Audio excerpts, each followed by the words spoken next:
Halo, halo. Halo Bila.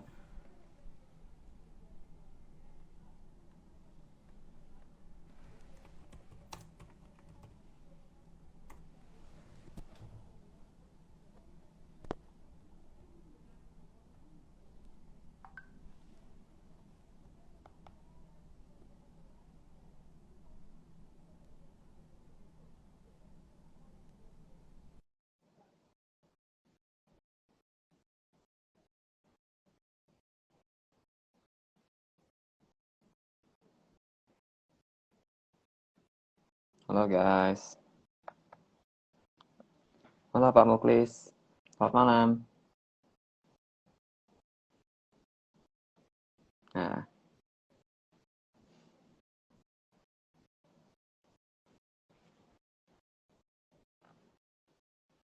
halo.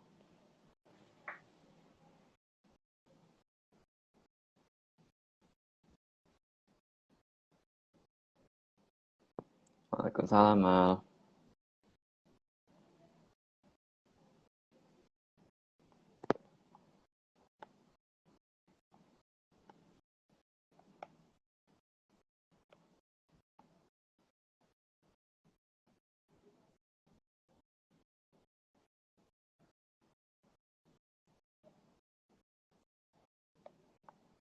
Halo, halo.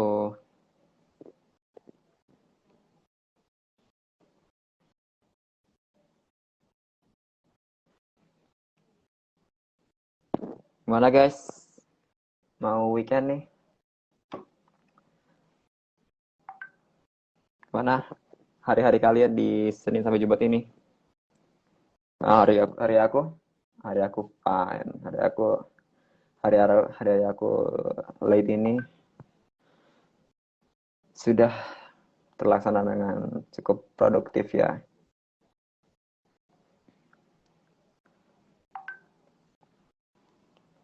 Selamat malam Pak Muklis.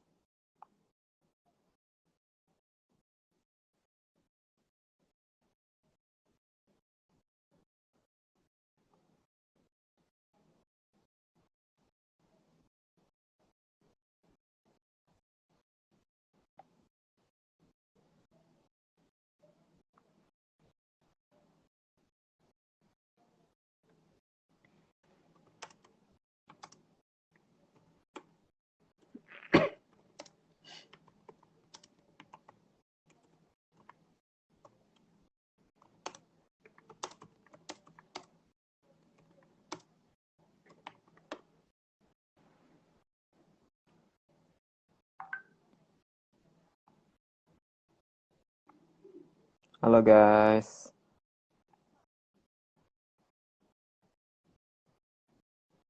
Aku juga nih, Kak Disa. Aku nggak sabar nanti Pak Bayu.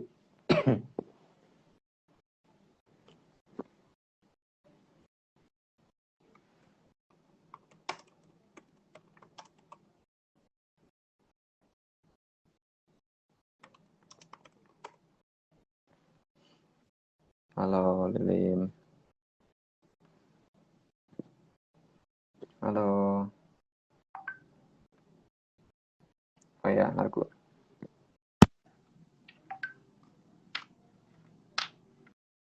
Aku setel lagu dulu ya guys sambil nunggu Pak Bayu. Bye.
Halo Pak Bayu.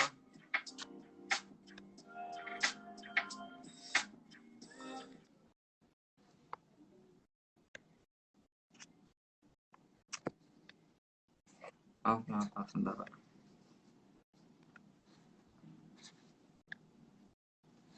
Kok nggak sih? Bentar dulu.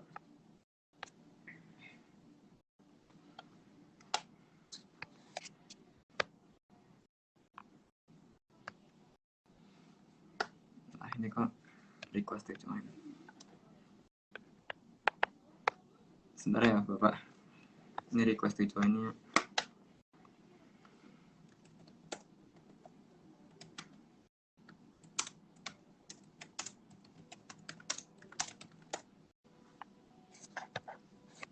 Aduh.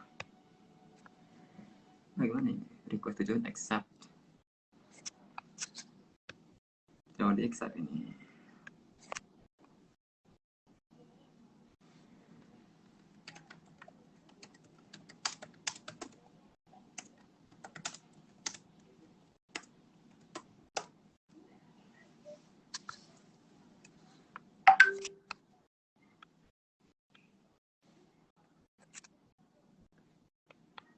Maaf Bapak, saya ulang lagi deh invitasinya untuk masuk ke live.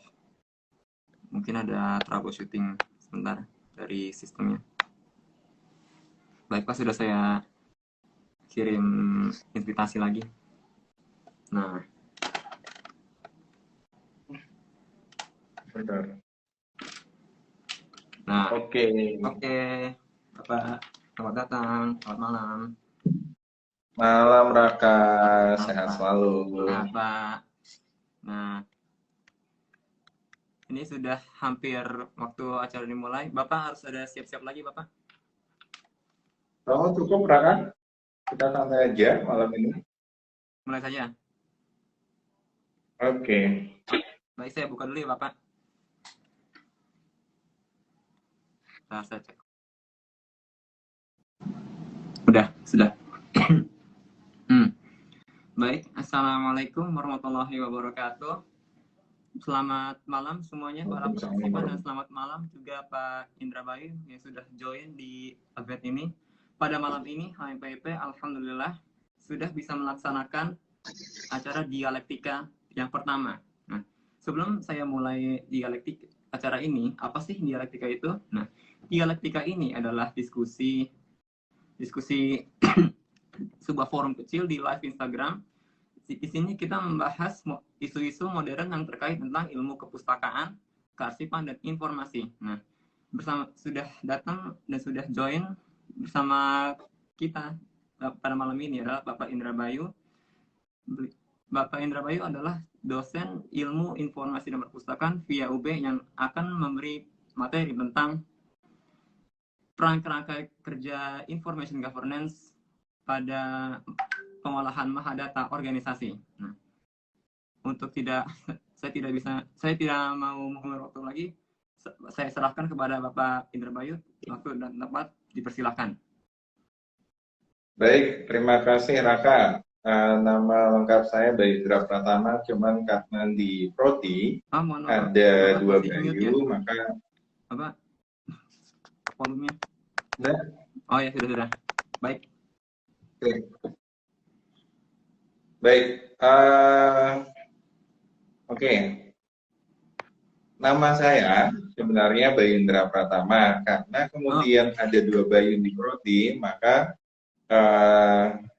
ada pilihan memanggil Pak Bayu Amangko untuk Bayu, yang satunya yang saya dipanggil Pak Ibay.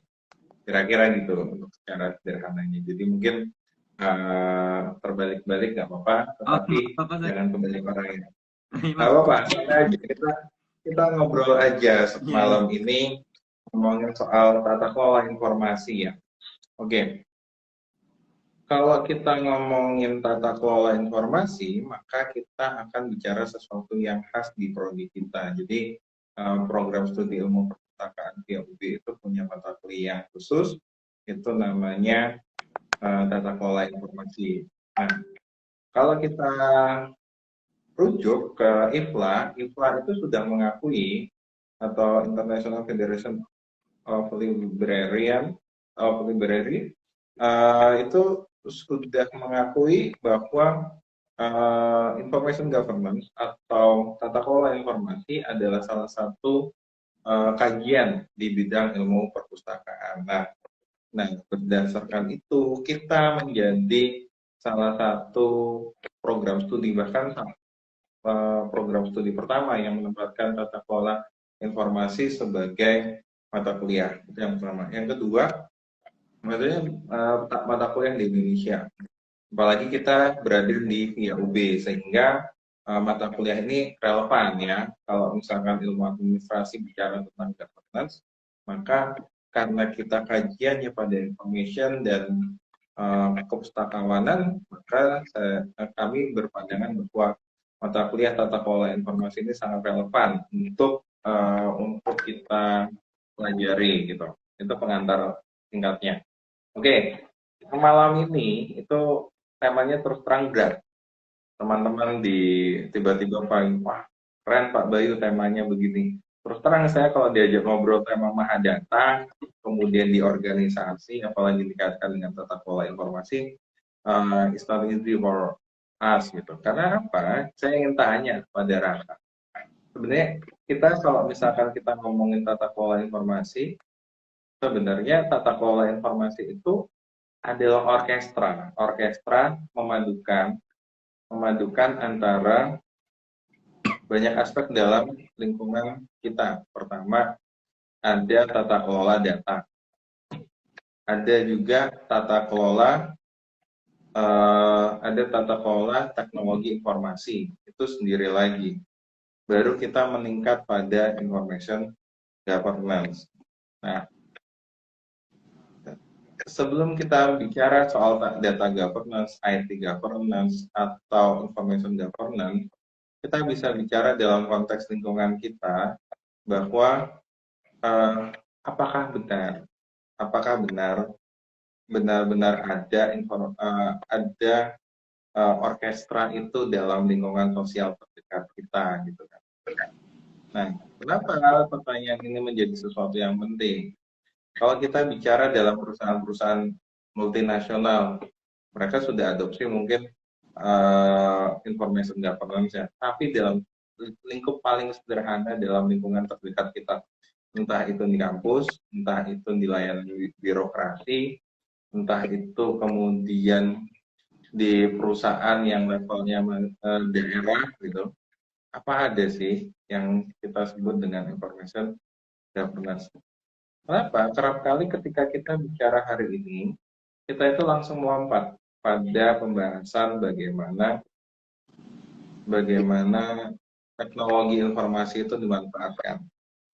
Nah, ketika kita bicara tentang teknologi informasi, saya ingin membaginya ini menjadi 3 tahap dengan lingkungan kita. Yang pertama, apakah yang terjadi, tsunami digital yang terjadi di lingkungan kita? Yang pertama, itu hanya memindahkan bentuk konvensional dalam bentuk digital. Itu yang pertama. Yang kedua, apakah proses tersebut sudah menjadi sebuah sistem informasi manajemen, SIM, ya, sistem informasi manajemen, atau sudah masuk kepada information governance. Nah, ini kan ada 3 tahapan yang berbeda misalkan. Kenapa? Kalau kita bicara soal tata kelola informasi, berarti kita tidak hanya bicara bagaimana mendigitalkan sesuatu. Oke, bagaimana mendigitalkan sesuatu. Tapi juga kita bukan hanya bicara tentang membuat sebuah sistem informasi untuk pengambilan keputusan. Tetapi kalau kita kaitkan ke aspek yang ketiga, di tata kelola informasi, maka yang dimaksud dengan pengelolaan informasi itu bukan sekedar untuk pengambilan keputusan, melainkan juga ada analisis data yang terjadi yang sifatnya berkelanjutan. Nah, ini yang belum ada di kita. Jadi, ini yang kita coba bahas Kali ini saya coba ulang. Yang pertama ada digitalisasi hal yang konvensional. Yang kedua ada pembentukan sistem informasi manajemen untuk pengambilan keputusan. Pada tahap ketiga, kita membangun orkestra yang menggabungkan semua untuk pengambilan keputusan. Oke, apakah contoh realnya ada Pak untuk dalam konteks hari ini?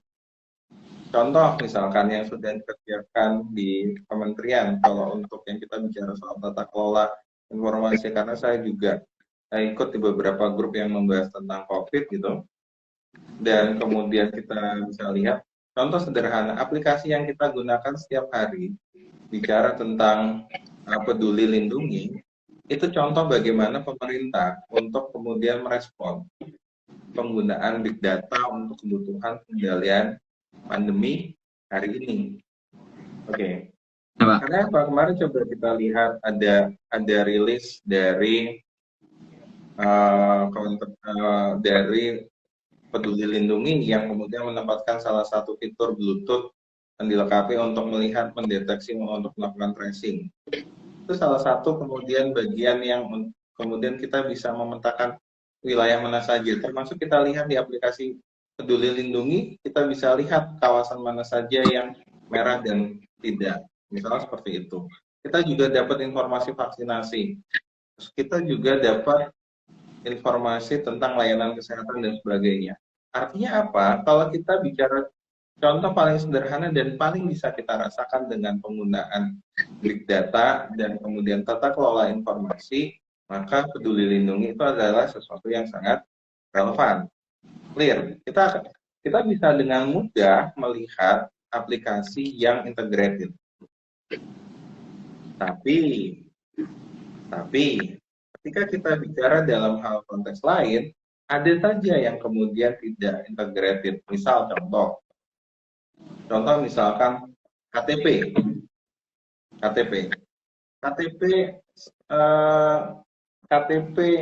jumlah penduduk, kalau kita perhatikan baik itu BPS maupun itu Dukcapil bahkan KPU itu tidak punya data yang terintegrasi untuk kemudian mana sih jumlah penduduk real dalam saat ini. Tidak ada bentuk sinkronisasi satu sama lain.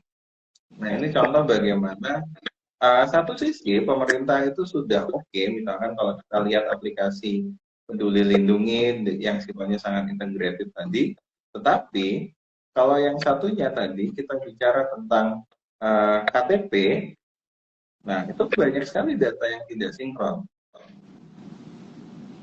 Nah, ini menjadi sebuah tanda tanya. Kalau kita refleksikan tadi, apakah tadi KTP itu masih pada tataran mendigitalkan sesuatu yang sifatnya konvensional, atau kemudian kalau kita bicara tentang Peduli Lindungi, maka itu sudah pada aspek tata kelola informasi, dan itu sudah ada bentuk pengambilan keputusan. Kenapa?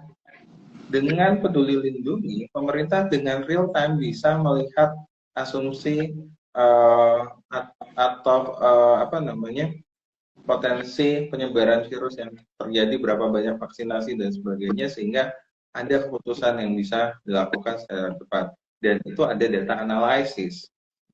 Beda dengan SIM itu belum ada data analisis, karena kalau kita bayangkan dia hanya membantu kita dalam pemrosesan contoh hal yang sederhana saja dalam persuratan misalkan. Nah, itu kan kita bisa dengan digital satu persatu, tahap demi tahap. Dan misal dari satu dashboard ke dashboard lain cukup dengan klik misalkan. Berbeda dengan yang memindahkan bentuk konvensional ke digital. Contoh, pernah nggak ngerasa layanan, misalkan layanan pemerintah kok dilakukan via WA dengan kemudian mengirimkan foto KTP untuk mendapatkan akses layanan yang ada? Berarti kan sebenarnya itu baru mendigitalkan apa yang harusnya kita tatap muka menjadi via komunikasi secara langsung. Nah, tentu hal ini menimbulkan persoalan etik. Bagaimana keamanan data dan informasi itu? Nah, kalau kita bicara soal tata kelola informasi, maka contoh yang paling relevan adalah Peduli Lindungi tadi, di mana ada banyak sekali concern terkait dengan informasi pribadi. Oke, saya recap lagi buat teman-teman yang baru gabung. Jadi kita dalam konteks hari ini menghadapi tiga hal yang berbeda sekaligus. Kita mendigitalkan yang bentuk konvensional, kita menggunakan SIM, atau kita menggunakan tata kelola informasi. Karena tata kelola informasi itu melibatkan aspek data governance, IT governance, ada manajemen resikonya juga. Jadi ada juga manajemen SDM yang sifatnya bagian dari perwujudan pengaturan resiko tadi. Nah, contoh kenapa kemudian information governance itu merupakan satu paduan.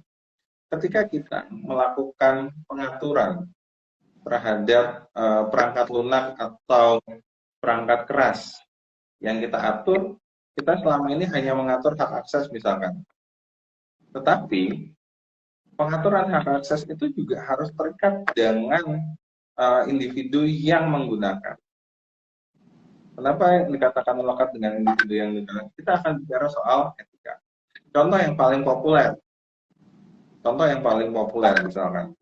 Contoh yang paling populer adalah kasus Snowden. Kita bisa melihatnya dalam dua sisi. Dia bisa kita anggap sebagai whistleblower yang memberikan informasi bahwa ada proyek dari NSA, National Security Agency Amerika Serikat, yang melakukan penyadapan melalui jaringan internet lewat perusahaan multinasional. Kalau kita melihat dari sudut pandang tata kelola informasi, hal tersebut adalah bentuk pelanggaran atau bentuk penyalahgunaan peran dan fungsinya sebagai karyawan atau pegawai pada atau orang yang dikontrak untuk mengerjakan itu. Tetapi kalau kita lihat dari sudut pandang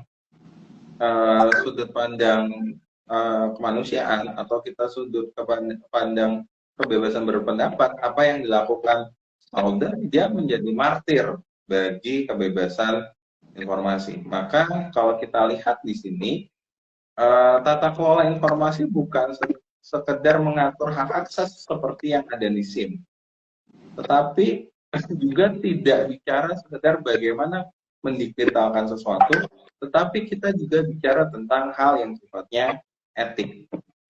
Oke, ini baru recap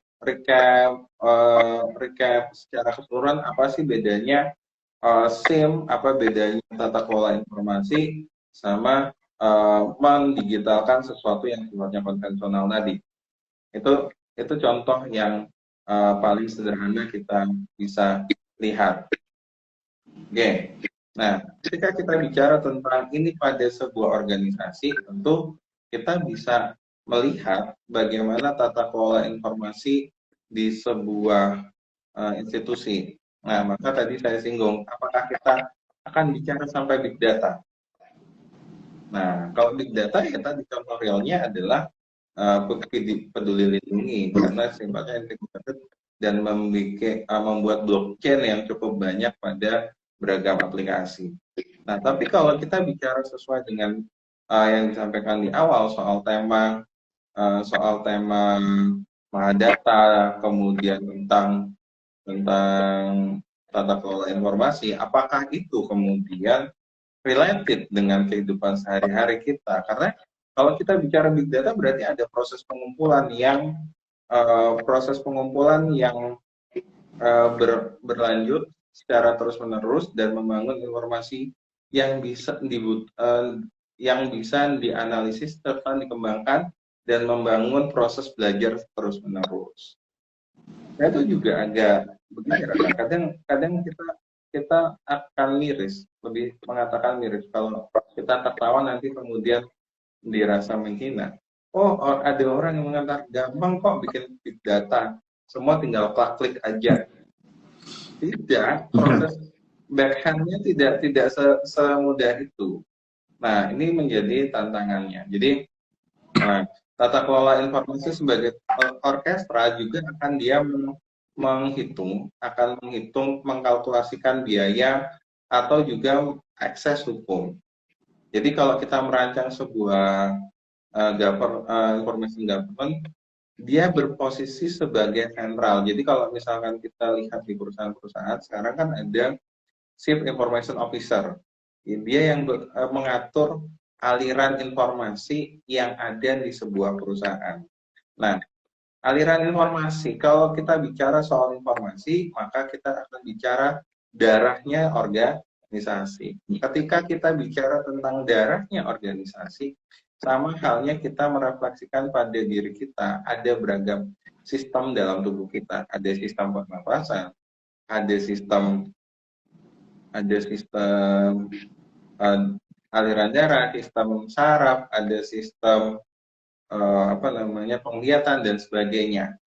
Nah, posisinya Chief Information Officer itu berada sebagai otaknya, berada dalam otaknya. Otaknya dari seluruh informasi yang ada. Chief Information Officer itu memposisikan dirinya seperti itu, sehingga kalau kita bicara soal tata kelola informasi, walaupun dia cuma otaknya, biarpun Chief Information Officer itu hanya otaknya, tetapi dia harus mengetahui segala hal yang berkaitan dengan aliran informasi yang terjadi dalam sebuah organisasi. Bahkan dia wajib menjadi sesuatu yang sangat dekat pada level pimpinan. Menjadi sesuatu yang sangat dekat dengan pimpinan.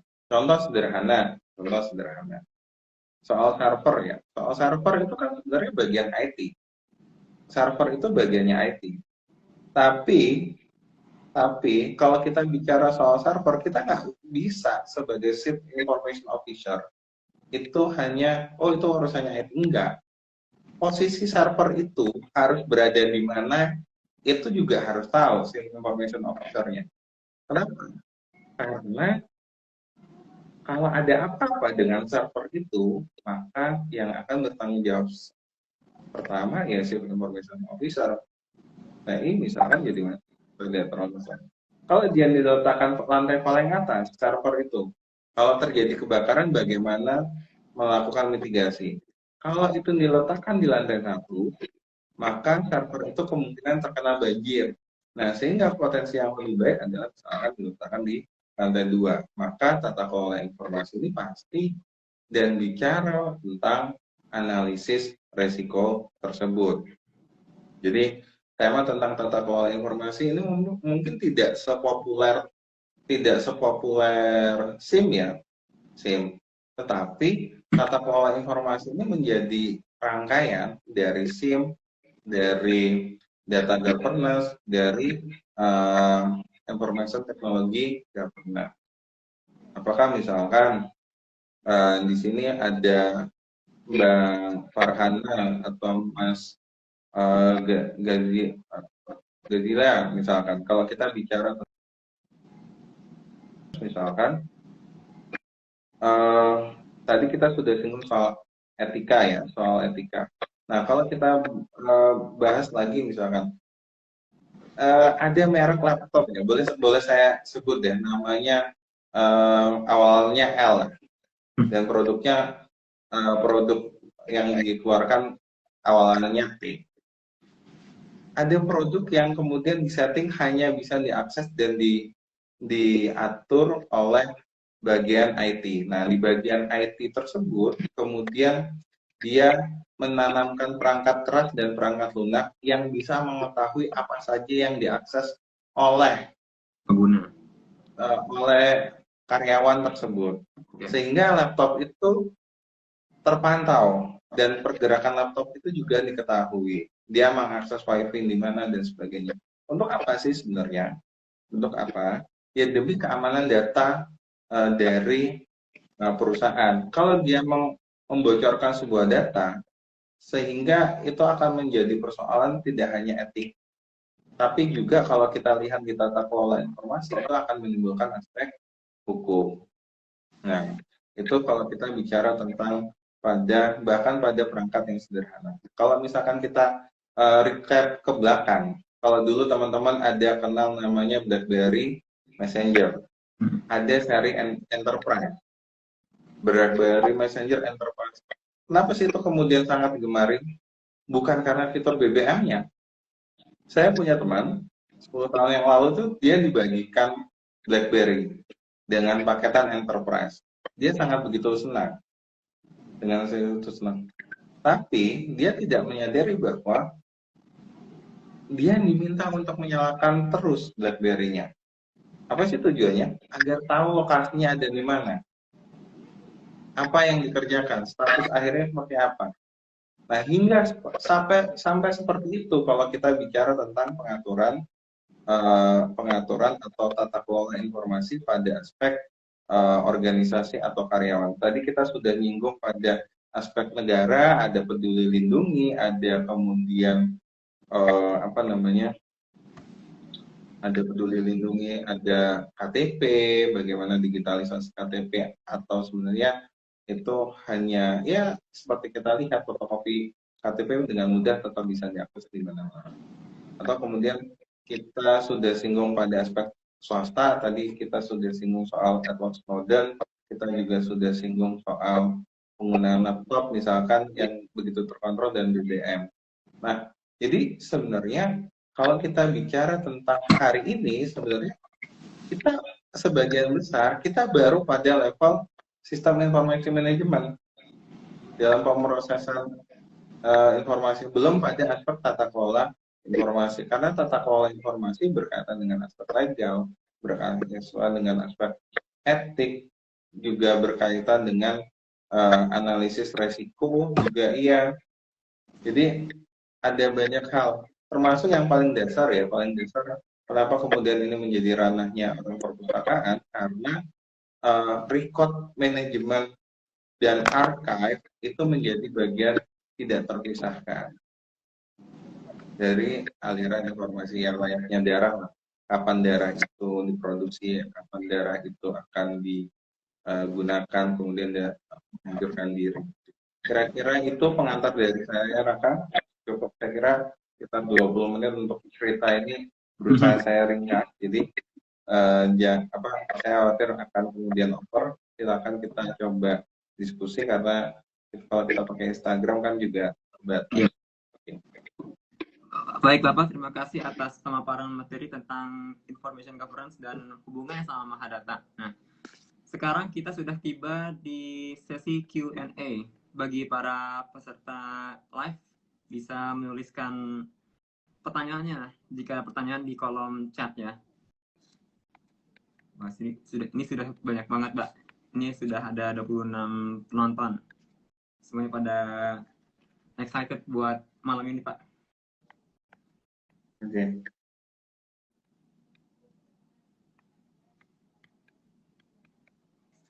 Baik, belum ada pertanyaan. Mungkin saya bertanya dulu ya, Bapak, sambil kita menunggu teman-teman. Tadi kan Bapak menyinggung tentang integritas data dan juga information security ya, Bapak, tentang BlackBerry tadi ya, tentang BlackBerry, tentang laptop selalu on kan untuk lokasinya. Itu saya waktu itu baca tentang ISO 27001 dengan information security kalau nggak salah ya. Itu untuk menerapkan framework ISO itu ada prosedur khusus atau harus ada yang lain ya Pak untuk menerapkan ya Pak? Kira-kira itu Pak. Baik, tentu tiap organisasi akan menggunakan cara dan mekanisme masing-masing untuk hal tersebut. Cuman memang ada dua hal yang pasti bersinggungan. Yang pertama, perkara privasi.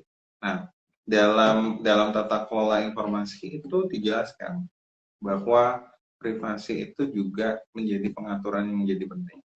Sehingga juga satu sisi dia mengatur urusan terkait dengan organisasi. Sehingga ada batasan tegas. Kapan seorang boleh menggunakan email kantor untuk komunikasi, dan kapan dia menggunakan email pribadi dan bagaimana mengaksesnya. Nah, itu secara sederhana contoh pengimplementasian ISO yang barusan Kakak sebutkan. Jadi, contoh paling sederhana misalkan, kita sendiri misalkan di lingkungan kampus misalkan terkait dengan penggunaan email tadi misalnya contoh, apakah ada yang namanya communication protocol?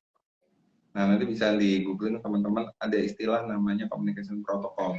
Communication protocol itu protokol atau seperangkat aturan yang mengatur bagaimana seseorang berkomunikasi dalam ranah profesional misalkan.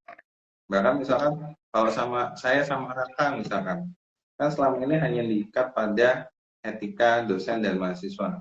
Tapi kemudian ada nggak protokol lain yang kemudian misalkan hanya boleh menghubungi pada jam-jam tertentu dan sebagainya, bahasanya seperti apa, terus konteks pertemuannya seperti apa. Contoh bentuk communication protokol ya, yang sampai begitu rigid ya. Saya punya teman di perusahaan multinasional, dia ketemu saya, dia harus melaporkan. Dia ketemu siapa,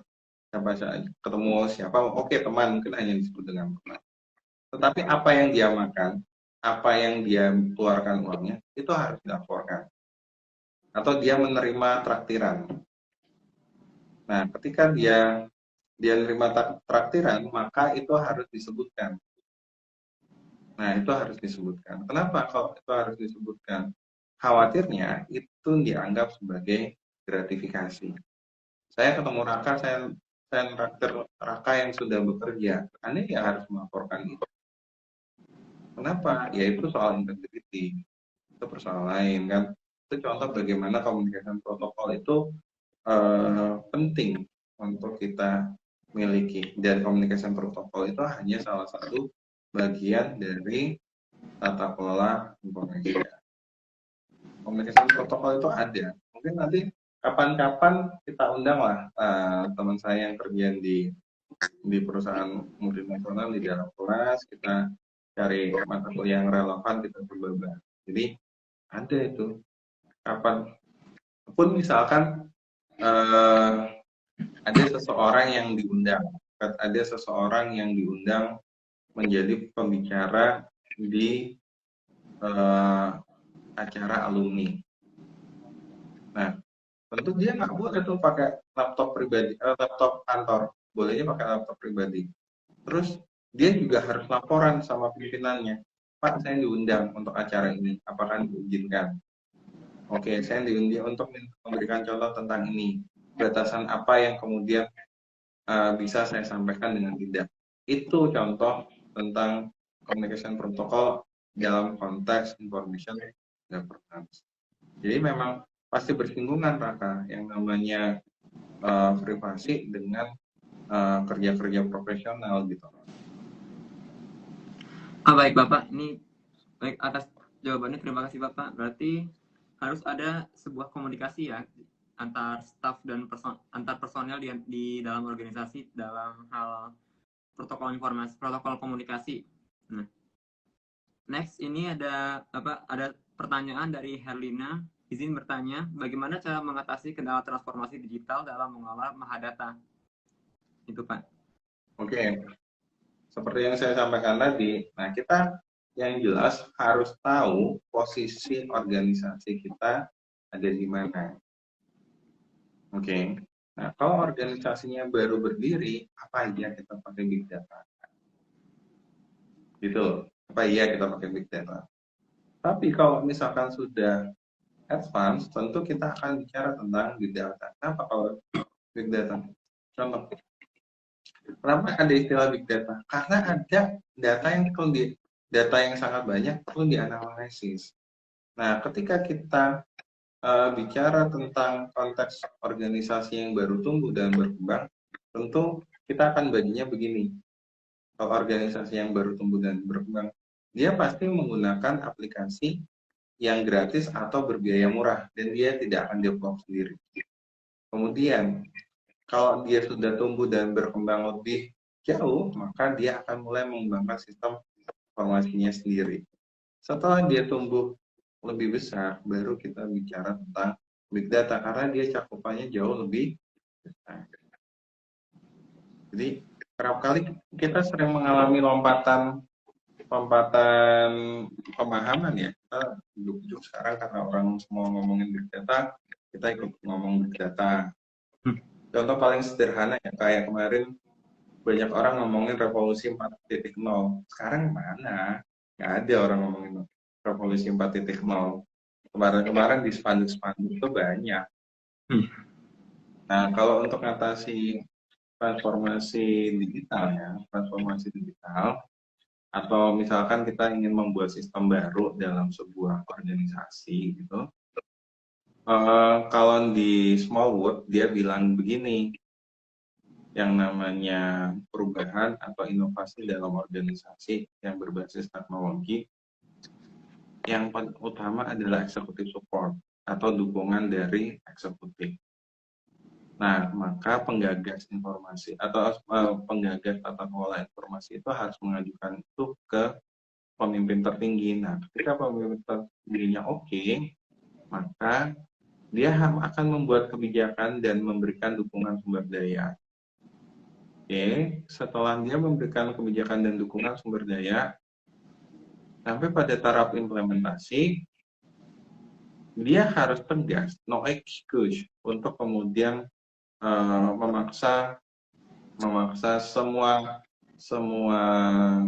elemen dalam organisasi itu untuk menggunakan sistem yang baru tersebut. Nah, bagaimana misalkan ada kelompok yang tidak bisa melakukan adopsi? Pertama, tetap memaksa untuk semua orang melakukan atau menggunakan sistem itu. Tetapi jika itu tidak dimungkinkan, maka ada proses akomodatif. Proses akomodatif itu bukan melonggarkan sistemnya, tetapi dia membuat penyesuaian yang mendukung pihak-pihak yang enggan atau tidak bisa atau belum bisa menggunakan sistem yang baru untuk bisa menggunakan. Contoh, bisa melakukan asistensi, bisa melakukan pendampingan. Oke, bisa melakukan asistensi, bisa melakukan pendampingan. Bisa juga memberikan technical support pada orang tertentu. Tetapi technical support itu bertujuan untuk mendorong orang tersebut mandiri. Contoh, Anda bisa bayangkan ada di usia yang hampir pensiun PNS di usia 60, sedangkan dia diterima PNS mungkin 30 atau 35 tahun yang lalu. Tetapi sistem itu tetap hadir dengan teknologi saat ini. Mau nggak mau kan dia harus belajar dan bisa menggunakan. Minimal itu, bisa dan menggunakan.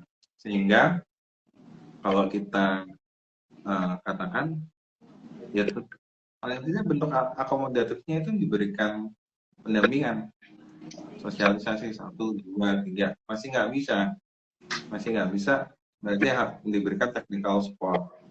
Bukan kita melonggarkan, oh khusus Bapak itu sistemnya aksesnya kita buka agak longgar, jangan. Karena kalau pelonggaran sedikit saja akan merusak keseluruhan sistem. Pelonggaran sedikit saja akan merusak keseluruhan sistem. Sehingga yang bisa kita lakukan adalah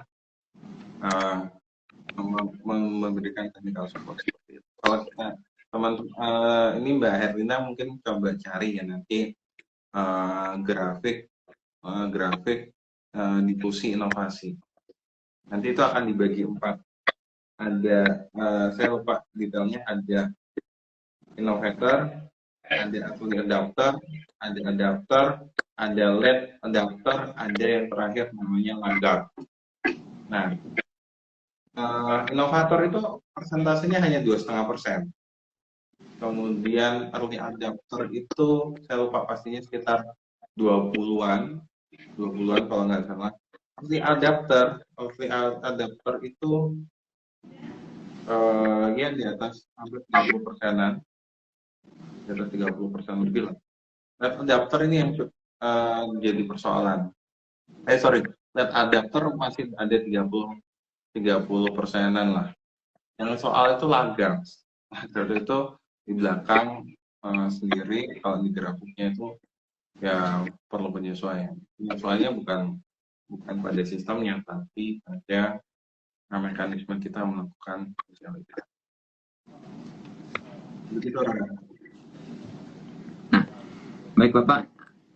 Selanjutnya ada pertanyaan dari Diva Zahira. Izin bertanya, bagaimana cara mengolah data yang begitu kompleks dengan perkembangan yang begitu pesat dan sulit untuk diikuti? Oke, kita masih nyinggung soal mahadata ya. Jadi, betul. Oke, jadi di era saat ini, saya ingin ngasih contoh yang paling sederhana. Di era saat ini, kontrol itu bukan dari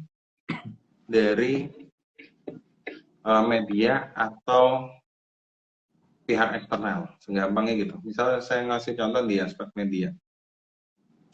Kita pengen tahu apa, kita pengen lihat apa, itu kan ditentukan atau dikontrol oleh pihak eksternal, entah itu pemilik media, pemerintah, dan sebagainya. Hari ini, kontrol itu ada di siapa? Ada di individu atau institusinya. Kenapa? Karena kecepatan adalah candu. Kenapa saya katakan kecepatan adalah candu? Kalau misalnya Anda biasa terima kecepatan internet 30 Mbps, tiba-tiba Anda tinggal di tempat yang 10 atau 5 Mbps. Marah nggak? Marah. Tapi yang bisa kontrol siapa emosi itu? Diri Anda. Nah, balik lagi, bagaimana kompas dan ya, yang bisa kontrol, ya organisasi Anda. Yang buat planning, ya organisasi Anda. Capaiannya, ya organisasi Anda. Oke, itu buat saya itu yang paling bisa diukur. Kalau kita ngikutin teknologi, nggak ada habisnya. Karena gini, dalam logika teknologi itu bukan kecepatan, tapi percepatan. Contoh paling sederhana, jarak penemuan antara mesin cetak sampai penemuan gelombang radio itu butuh sekitar 2 abad. Dari gelombang radio fisik sampai dengan televisi itu sekitar hanya 40 tahun lah kalau nggak salah. Kemudian dari telepon sampai telepon seluler mungkin ya sekitar 30-an, 30, 40, 50 tahun lah. Tapi Anda lihat, dari 2G, 3G sampai 5G, 4G, 5G, itu waktunya masih singkat. Nah, dinamika yang begitu cepat yang ngontrol adalah diri Anda atau institusi Anda. Oke, next. Oke, baik Bapak. Selanjutnya ada pertanyaan dari Akmal Parikesit. Bagaimana cara mengatasi kendala transformasi digital dalam mengelola mahadata? Bagaimana mengatasi kendala? Saya pikir sama Raka dengan tadi itu. Sama ya, dengan pertanyaan Diva itu ya, sudah. Iya. Baik, jika begitu lanjut pertanyaan berikutnya dari user Mondak. Bagaimana cara mengatasi pengolahan metadata yang benar dan baik jika terjadi krisis metadata di organisasi tersebut? Metadata ya? Iya. Metadata itu adalah informasi tentang data atau identitas data. Secara sederhananya begitu. Nah, bagaimana mengatasi pengolahan metadata yang baik dan jika terjadi krisis metadata. Pertama ya, karena saya juga beberapa kali mengelola soal metadata, tentukan dulu metadatanya. Menentukan dulu metadata. Karena metadata itu ada metadata peristiwa atau kegiatan, bisa metadata program, juga ada metadata indikator, ada juga. Jadi tentukan dulu metadatanya. Baru nanti Anda menentukan data, mencari atau mengolah data. Nah, menghindarinya gimana pengolahan metadata yang menghindari metadata yang buruk? Syaratnya satu, konsistensi. Nah, gimana kalau misalnya itu udah kejadian kacau metadatanya? Balik lagi, cleansing dan membuat konsistensi lagi. Karena kunci dari data yang baik, metadatanya harus bagus. Gitu. Baik Bapak, itu sudah terjawab. Mungkin ini dari pertanyaan terakhir dari user Mondak ya. Ini sampai 2041 tidak terasa saking serunya diskusi ini. Kita sudah sampai di penghujung acara. Nah, sebelum saya tutup event ini, saya akan menyimpulkan diskusi dari Pak Ibai. Nah, pertama, Mahadata itu bukan hanya untuk mediator tata kelola informasi, bukan hanya untuk mediator dari Mahadata yang dikoleksi oleh software atau aplikasi yang dipunya organisasi, tapi juga tata kelola informasi atau information governance juga berfungsi sebagai security information security, atau untuk menjaga integritas data dari organisasi. Nah, selain itu, tata kelola informasi juga bisa untuk berperan sebagai planning budget atau budgeting dari keluar masuknya Mahadata organisasi. Baik, untuk itu sudah kesimpulan. Saya ucapkan terima kasih kepada Bapak Ibai yang sudah menjadi pemateri dan sudah memaparkan materi tentang Mahadata di organisasi. Dan saya juga berterima kasih kepada partisipan yang sudah menonton live pada malam ini. Nah, akhir kata, mohon maaf jika saya ada salah kata. Nah, semoga diskusi ini bermanfaat bagi kita semua dan bermanfaat untuk pelajaran berikutnya, untuk masa depan. Nah, saya tutup. Assalamualaikum warahmatullahi wabarakatuh. Nah. Waalaikumsalam warahmatullahi wabarakatuh. Terima kasih teman-teman. Terima kasih HMPIP. Sukses selalu. Ya. Saya izin live terlebih dahulu ya. Ya, terima kasih Bapak. Selamat malam. Selamat malam. Oke.